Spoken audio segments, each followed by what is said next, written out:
Dimensions of this 3 subjects और फिर इसको हम eventually how should be a lifestyle या how is the entire society built, how are the entire पूरा जो समाज है ये कैसे बना है, ये सारा हमारा इससे एक थॉट प्रोसेस क्लियर होगा।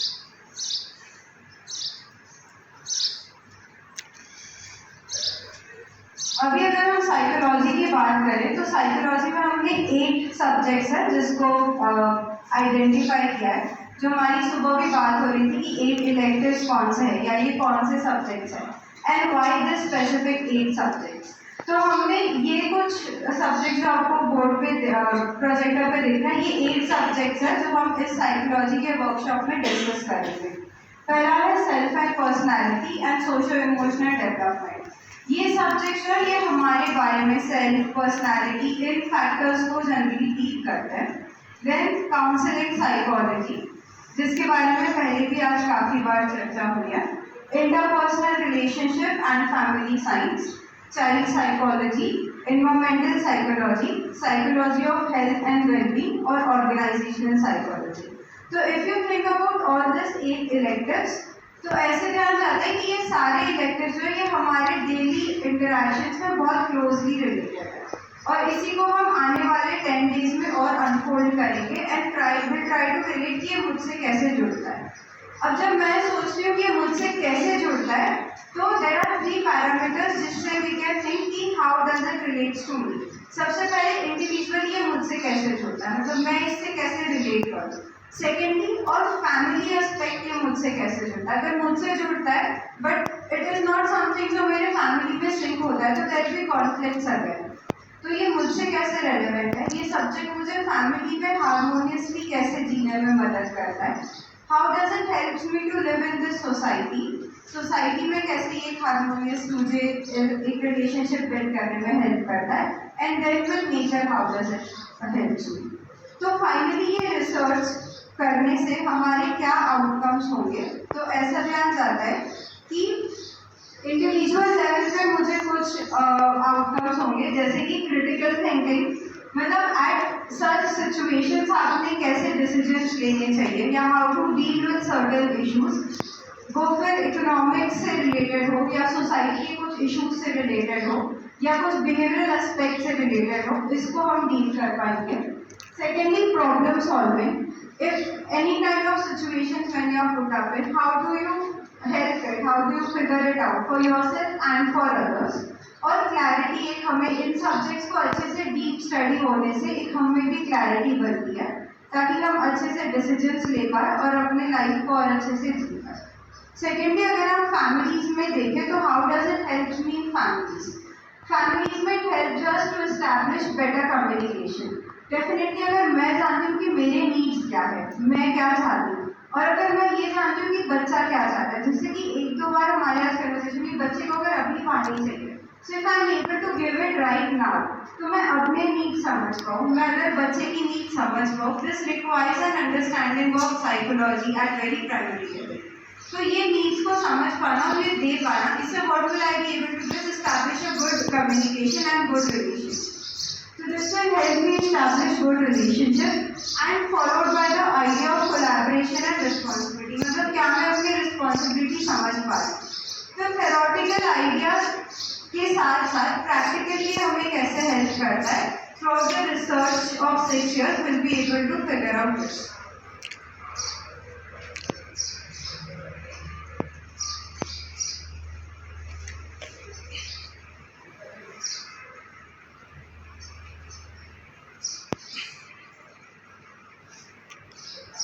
और finally society and environmental concerns,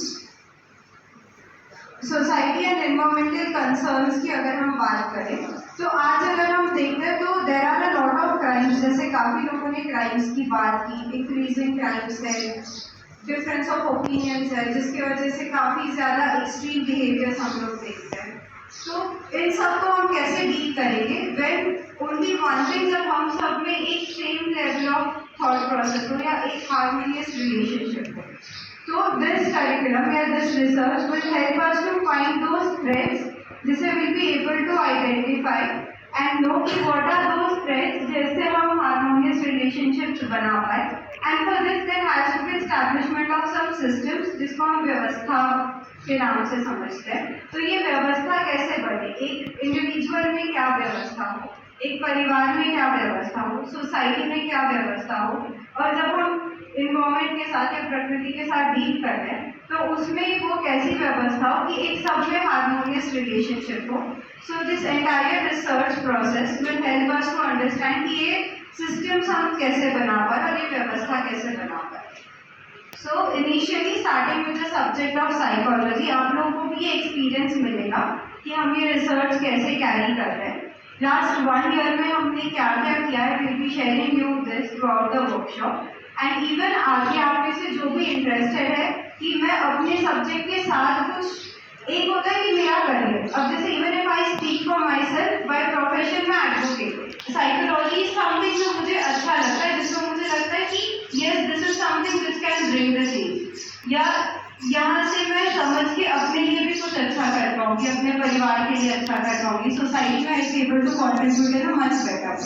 तो this kind of multidisciplinary researches जो होते हैं, इसमें हम सब, मतलब अगर ये मेरा सब्जेक्ट नहीं है तो ऐसा नहीं कि मैं इसमें आगे कर नहीं सकती। जैसे अब आप में से काफ़ी लोगों ने MBA किया है, जिन्होंने MCA किया है, अब साइकोलॉजी पढ़ के ऐसा लगता है कि how will I do something in it, या मैं कैसे इसको आगे लेके जाऊँ। हाँ ये अच्छा है, ये मेरे भी काम का है, मेरे दोस्तों के भी काम का है, और द होल सोसाइटी के काम का है, but how do I pursue it further.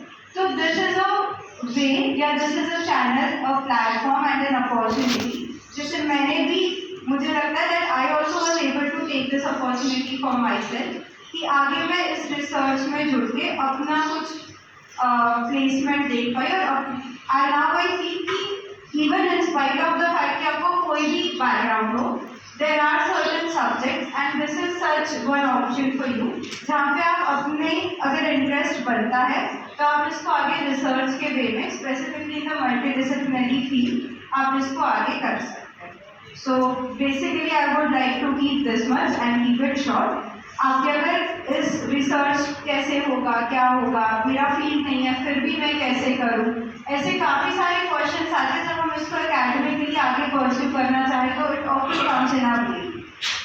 तो हम इसको कैसे करें, इसको लेके will be having this all 10 days in front and बनता है कि हाँ ये मेरी बात है, या I would like to do something, I would like to read more about it, know more about it. So this kind of researches I feel are very good place, and now I'm studying psychology. But मैंने MBA और law इतना thoroughly नहीं पढ़ा जितना मैं psychology interest से और thoroughly पढ़ रही हूँ। I know how they give exams. There are students 1 week before exam, 1 day before exam, या 1 night before exam. So exam कल है, आज पेपर पढ़ते और पास होता है। But that is not for what education is. Until unless interest नहीं है, वो पढ़ाई का कोई मतलब नहीं। मतलब after 3 degrees in my hand अब मैं साइकोलॉजी पढ़ रही हूँ और लगता है कि हाँ मैं साइकोलॉजी सच में पढ़ रही हूँ। So this is when you study and when you can see जब सच में interest. So this is something I am saying from experience and it helps. Interest के साथ साथ जिस एंथुसियाज्म से आप पढ़ते हो और वो जितना like it makes something work for you and for people also. So in this 10 days, if any of you feel that yes, this is something relevant to me, even that much if it makes sense to you, you should sincerely consider how you can approach it further just as your interest, not as your career option. Also, I would say that. So with this, I would like to take leave and I would like to thank for this opportunity. Further, we can definitely have further on. Thank you.